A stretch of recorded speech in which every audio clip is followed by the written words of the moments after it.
ball Subodh हो slash केले बॉलला क्षेत्ररक्षक आहेत एक्स्ट्रा कव्हरचे कव्हर पर्यंत पोहोचतील पाठलाग तर चालू आहे पण बॉल पर्यंत पोहोचणार नाही बॉल डीप कव्हर सीमारेषा काम करत राहावं लागेल सुबोध ओव्हर द विकेट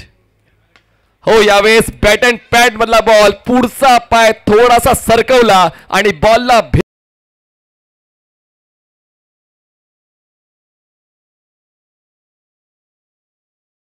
दे दणादण फलंदाजीची आवश्यकता आहे या 6 धावांच्या मदतीने धावफलक 19 आणि यावेळेस बघा लीलया विथ इज एक्स्ट्रा कव्हरला टार्गेट करताना आता कित्येक क्रिकेटपटू देत आहेत धावसंख्या 26 झालेत आणि त्या 26 मध्ये अजून 6 धावांची जोड द्या व ट्रॉफीज आम्हाला स्पॉन्सर झालेले आहेत